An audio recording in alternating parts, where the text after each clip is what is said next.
میں نے اب تک شیطان سے بڑی فلم نہیں دیکھی,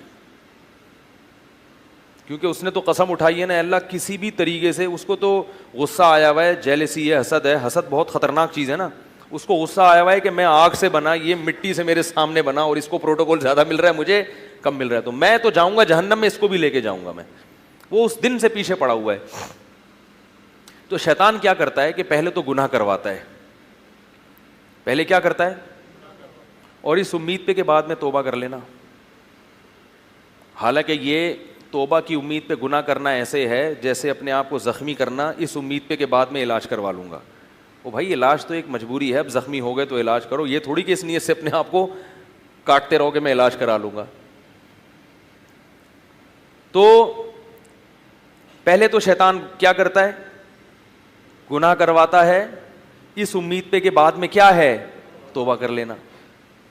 اس کے بعد پھر جب گناہ ہو گیا, کبھی آپ نے کسی عالم کا, بزرگ کا بیان سنا, توبہ کا خیال آیا, توبہ کی, شیطان پھر گناہ کرواتا ہے کہ دوبارہ توبہ کر لینا. بھائی کر لی تھی نا ایک دفعہ, معاف ہو گیا تھا نا, اللہ نے تو وعدہ کیا, تو ایک اور دفعہ کر لو. آدمی کہتے چلو یار ایک دفعہ کرو جلدی سے, توبہ کر لوں گا میں. پھر گناہ کروا کے پھر توبہ, پھر گناہ کروا کے جب کئی دفعہ ایسے ہوتا ہے تو انسان کہتا ہے کہ یار میں توبہ پہ قائم نہیں رہ سکتا, چھڑ پرے ان چیزوں کو, چھوڑو یہ مولویوں کی بنائی ہوئی باتیں, ہم لوگ دین پہ نہیں چل سکتے, رہن دے یار. کیا کر لے, پتہ نہیں مجھے آج کل پنجابی میں کیوں اتنی باتیں آ رہی ہیں, کیا کرے, رہن دے. اے کی رولا پہ گیا تے چودھری سٹا لے گیا. پنجاب میں ایک لگا لکھا ہوتا, اے کی رولا پہ گیا چودھری سٹا لے گیا. مجھے بڑا اچھا لگا یہ جملہ.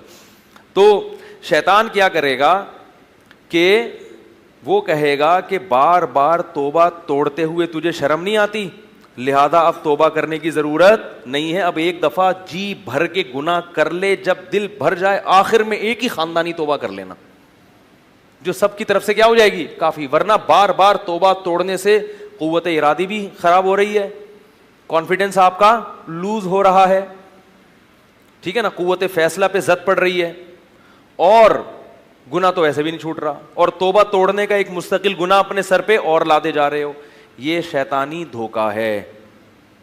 تو جس طریقے سے شیطان آپ کو دھوکہ دے رہا ہے نا, آپ بالکل اسی کی پالیسی کے اپوزٹ جانا شروع ہو جاؤ. جب وہ آپ کو کہے ایک دفعہ گناہ کر لو تو توبہ کر لینا, تو آپ اس سے کہو اس دفعہ گناہ نہیں کروں گا, اگلی دفعہ کر لوں گا. کیا خیال ہے؟ شیطان کہتا ہے ابھی گناہ کر لو, بعد میں نہیں کرنا گناہ, ایک دفعہ کر لو جی بھر جائے گا, بعد میں کیا کرنا ہے, نہیں کرنا. آپ کہو ابھی نہیں کروں گا, بعد میں کر لوں گا میں. یہ شیطان کو الو بنانے کے لیے, کرنا بعد میں بھی نہیں ہے, لیکن اس وقت یہ فیصلہ کر لو کہ کوئی بات نہیں, بعد میں کر لوں گا, لیکن ابھی نہیں کروں گا, بس کل کر لوں گا یہ گناہ, ابھی نہیں کروں گا کل. شیطان پتہ کیا کہتا ہے, ابھی کر لے, کل نہیں کرنا. آپ نے کہنا ہے آج نہیں کروں گا, کل کر لوں گا. خدا کی قسم مجرب نسخہ ہے یہ, جن لوگوں نے اس پر عمل کیا ان کی زندگیوں سے گناہ چھوٹ گئے ہیں. ہمارے ایک دوست تھے, ان کو انڈین فلمیں دیکھنے کی لت پڑ گئی تھی, اور فحش فلمیں دیکھنے کی. انہوں نے مجھے خود بتایا, میں نے ان کو ایک نسخہ بتایا, میں نے کہا ایسے کروں. انہوں نے کہا میرا دل ایک دن بہت زیادہ چاہ رہا تھا کوئی فحش فلمیں دیکھنے کا, تو میں نے سوچا کہ آج نہیں دیکھوں گا, کل دیکھوں گا میں, آج بس صبر کر لو, کل دل بھر کے دیکھوں گا. کہہ رہے ہیں واقعی صبر ہو گیا. نفس کو تو مارنا تو پڑتا ہے, ایسا نہیں ہے کہ لڈو کھائیں گے اور جنت میں چلے جائیں گے. کہہ رہے میں نے ہمت کی, میں نے کہا یار بس کل دیکھ لیں گے نا, کوئی بھاگا تھوڑی جا رہا ہے کمپیوٹر یا انٹرنیٹ, آج صبر کر لو, ادھر ادھر گھومو پھرو, گٹکے کھاؤ, کہیں نکل جاؤ, کہیں سو جاؤ, ایکسرسائز کر لو, تھکا دو اپنے آپ کو تاکہ نیند جلدی آ جائے, کچھ بھی کر لو, کسی بھی طریقے سے اس گناہ سے آج جان چھڑا لو, کل. کیونکہ پتہ ہے کیا ہوتا ہے, جب آپ کہتے ہیں نا کبھی نہیں کروں گا, تو شیطان کہتے ہیں پھر تو تیری زندگی کا مزہ کرکرا ہو جائے گا. بھائی کیسی پھیکی پھیکی زندگی ہوگی یار. تو وہ صاحب کہنے لگے میں نے کہا کہ آج نہیں کروں گا, کل لازمی کروں گا. کہہ رہے ہیں اگلے دن پھر جب گناہ کا خیال آئے, میں نے کہا آج نہیں کروں گا, کل لازمی کروں. کہہ رہے ہیں خدا کی قسم وہ گناہ مجھ سے چھوٹ گیا جس گناہ کے بارے میں یہ سمجھتا تھا کہ کبھی بھی نہیں چھوٹے گا. تو شیطان کو آپ نے, جو ٹوپی شیطان آپ کو کرا رہا ہے, آپ نے اس کو پگڑیاں کرانا شروع کر دی. دوسری بات یہ کہ اگر شیطان نے بالفرض کسی سے گناہ کرا دیا اللہ معاف فرمائے. بڑی مصیبت ہے یہ جب پڑ جاتا ہے نا ان چیزوں میں. تو اب بار بار توبہ جب ٹوٹ رہی ہے تو شیطان کہے گا ایسی توبہ کا فائدہ کیا جس توبہ پہ آپ قائم نہیں رہ سکتے. توبہ توڑنا بھی تو ایک جرم ہے نا. تو شیطان کو یہ بتا دو کہ توبہ توڑنا تو جرم ہے, اس توبہ توڑنے پر معافی مانگنا یہ جرم نہیں ہے. توبہ توڑتے ہوئے شرم آنی چاہیے, دوبارہ جوڑتے ہوئے شرم نہیں آنی چاہیے. ہاں جرم کی نوعیت بڑھ گئی, ایک پہلے جرم کیا تھا اور ایک توبہ جو توڑ دی ہے, تو جیسے اس جرم کی سزا اللہ سے معافی مانگنا, اس جرم کی سزا بھی اللہ سے معافی مانگنا, اور تگڑی معافی مانگو.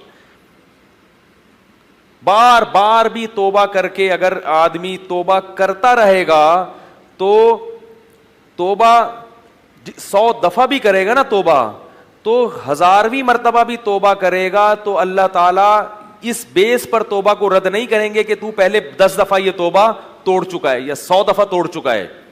اس بیس پہ توبہ رد نہیں کی جاتی. کیوں بھائی؟ اللہ نے کیوں فیصلہ کیا ہے کہ تو 1000 دفعہ بھی کرے گا نا توبہ تو میں توبہ قبول کروں گا؟ بس یہ فیصلہ کیوں؟ اس لیے کہ اگر اللہ نے کسی بھی وقت آپ کو یہ کہہ دیا کہ تمہاری توبہ کا تمہارے پاس آپشن نہیں ہے, تم نے اتنی دفعہ توڑی ہے کہ اب میں تمہاری توبہ قبول نہیں کروں گا, تو پھر آپ کو اللہ کے در کے علاوہ کسی اور کے در پہ جانے کا جواز مل جائے گا. دیکھو ابا سے قرضہ لینے گئے اور ضرورت بہت شدید ہے, ضرورت بہت شدید ہے, کھانے کو روٹی نہیں. ایک مثال دے رہا ہوں. ابا نے کہا جاؤ میں پیسے نہیں دیتا, تو کم وقت اڑا دیتا ہے پیسے, تو نے پہلے بھی اتنی دفعہ گٹکوں میں اڑائے ہیں اور یہ اور وہ اور فلانا. آپ کا ابا آپ کی تقریر کتنی اچھی کیوں نہ ہو, میں بہت اسراف کرنے والا, میں نے عیاشی میں اڑا دی ہے, پوری جائیدادیں اڑا دی, مگر ابھی میرے پاس روٹی نہیں ہے. آپ کی تقریر بہت ٹائٹ ہے. اب اگر آپ نے مجھے پیسے نہیں دیے تو میں وسیم بھائی سے جا کے لے لوں گا, ٹھیک ہے نا. تو لوگ بولیں گے اس کا باپ غریب آدمی ہے, اتنے بڑے سیٹھ کا بیٹا اور قرضے مانگ رہا ہے کسی کباڑیے سے, کبھی گولے گنڈے والے سے, کبھی ٹماٹر والے سے. تو باپ اپنی یہ بے عزتی برداشت بولو بھائی نہیں کر سکتا. اللہ کہتے ہیں کہ 100 مرتبہ بھی اگر توبہ ٹوٹ جائے, آنا کس کے پاس ہے؟ میرے پاس, کیونکہ میں یہ برداشت نہیں کرتا کہ تمہارے یہ ہاتھ میرے علاوہ کسی اور کے در پہ اٹھیں اور تم اس سے امیدیں لگاؤ. کیونکہ اللہ اپنی توحید کے معاملے میں بہت غیرت والا ہے, وہ اپنے ساتھ کسی کی شرکت برداشت نہیں کرتا. اور اسے بندے کی یہ ادا بہت پسند آتی ہے کہ یہ محتاج ہو کے ہاتھ صرف میرے در پہ اٹھاتا ہے. جتنی انسان کو روٹی کی ضرورت ہے نا, اس سے کئی گنا زیادہ ضرورت ہے اپنا گناہ معاف کروانے کی, کیونکہ ہمارے پاس اس کے علاوہ کوئی آپشن, کیونکہ اللہ نے گناہ پہ جو سزائیں رکھی ہیں وہ اتنی سخت ہیں کہ آپ اللہ سے کہیں اللہ میں نے 100 دفعہ بھی توبہ توڑی ہے لیکن میں تیری جہنم کی آگ برداشت نہیں کر سکتا, مجھے معاف کرنا ہے تجھے. نہیں آ رہی میرا خیال ہے بات؟ میں معاف کروا کے چھوڑوں گا, میرے پاس ہے اللہ, اس کے علاوہ کوئی آپشن نہیں ہے. میں کتنا بڑا مجرم, بار بار توبہ توڑی میں نے, بار بار معاہدے کی خلاف ورزی کی, لیکن میں جہنم کی آگ برداشت نہیں کر سکتا. جتنا بڑا مجرم ہوں, لیکن یہ کرنا پڑے گا, تجھے معاف کرنا پڑے گا. اور اللہ کو معافی کے معاملے میں یہی اسٹائل بندے کا پسند ہے, پیچھے پڑ جائے. تبھی حدیث میں آتا ہے اللہ سے یوں دعا نہ مانگو, اللہ اگر تو چاہتا ہے تو یہ کر دے, نہیں چاہتا ہے تو نہیں کر. آپ کسی وسیم بھائی سے قرضہ لینے کے لیے جائیں, بولے یار 1 کروڑ روپے چاہیے, کہ واقعی چاہیے, کہ مرضی ہے, دینا ہے تو دے دو, نہیں دینا تو وہ بھی چلے گا, دے گا وہ. دنیا میں تو پھر بھی انسان کہتا ہے کہ اللہ دینا چاہے دے دے, لیکن بھائی جہنم کی آگ یہ برداشت نہیں ہے, یہ تو اللہ کے غضب کا نام ہے. تو اللہ کا غضب کون برداشت کر سکتا ہے؟ تو اس میں تو اللہ کے سامنے گڑ گڑانا ہے, اے اللہ 1000 بار میں نے گناہ کیا, 1000 بار توبہ کی, 1000 بار توبہ توڑی, اب 1001ویں مرتبہ میں آ رہا ہوں تیرے پاس, اب بھی تجھ سے کہہ رہا ہوں کہ یہ جو میں نے گناہ کیے اور جتنی دفعہ توبہ توڑی ہے یہ سارے میرے معاف کر دے, میرے پاس اس کے علاوہ کوئی آپشن نہیں ہے. اب شیطان کہے گا کہ کمبخت تو پھر دوبارہ گناہ کرے گا, تو آپ اللہ سے کہو اے اللہ میں تجھ سے عہد کرتا ہوں دوبارہ گناہ نہیں کروں گا، نہیں کروں گا، میں یہی کر سکتا ہوں، میرے پاس اس کے علاوہ کچھ استعداد، کوئی بات نہیں، اگر گناہ سے بچ نہیں سکا تو توبہ ہی کرتا رہے گا نا، یہی ادا اللہ کو پسند آئے گی اور شاید اللہ اسی بیس پر معاف کر دیں۔ حکیم الامہ مولانا اشرف علی تھانوی رحمہ اللہ فرمایا کرتے تھے کہ اللہ سے تعلق رکھو، تقوی والا تعلق نہ بھی ہو تو معذرت والا تعلق ہی رکھ لو، دور نہ بھاگو اللہ سے کہ بس یار ہم سے نہیں اور اب چھوڑو یار، کیا دعائیں مانگنا، کیا توبہ کرنا، اپنی زندگی گزارو، یہ تو تعلق ختم کر دیا آپ نے، یہ بڑا خطرناک ہے۔ تعلق رہے گا۔ اولاد کی بھی دو قسمیں ہوتی ہیں، ایک نافرمان اور ایک فرما بردار، لیکن باغی بالکل الگ ہوتے، وہ اپنا الگ گھر بسا کے سو جاتا ہے، ابا کو پوچھتا ہی نہیں۔ کچھ نافرمان ہوتے ہیں لیکن ابا سے معافی تلافی کر کے ان کا بھی سسٹم چلتا رہتا ہے کچھ نہ کچھ۔ تو توبہ بہرحال میرے بھائی کرنی ہے، اور شیطان جب یہ کہے کہ تجھے توبہ کرتے ہوئے شرم نہیں آتی تو اسے کہو جب توڑتے ہوئے نہیں آ رہی تھی تو کرتے ہوئے کیوں آئے گی؟ اصل تو شرم بے شرمی کا کام کیا تھا، توبہ توڑنا نا۔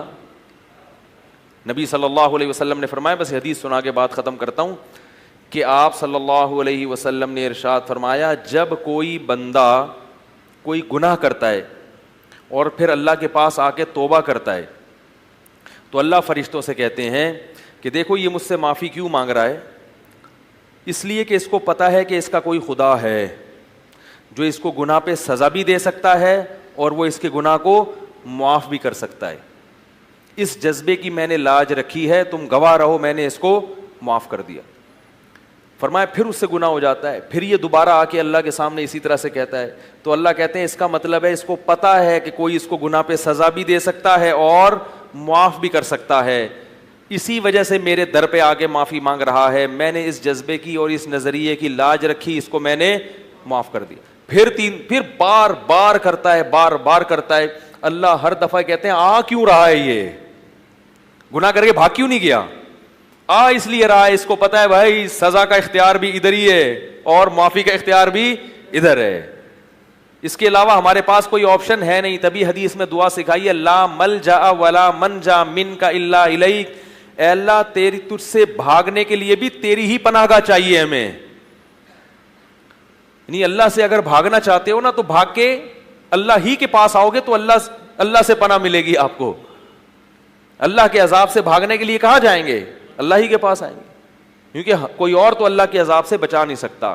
لیکن ایک آخری بات یہ کہ اس امید پہ گناہ، یہ تو ایک مثال دی ہے نبی نے کہ بار بار بھی توبہ ٹوٹے گی اللہ معاف کر دے گا، لیکن مشاہدہ یہ ہے کہ جو لوگ بار بار گناہ کر کے توبہ کو توڑتے ہیں ان پر ایک ایسی نحوست آتی ہے پھر کہ وہ پھر توبہ پر وہ پھر گناہوں کے دلدل میں پھنستے چلے جاتے ہیں اور ان سے توبہ کی توفیق سلب کر لی جاتی ہے۔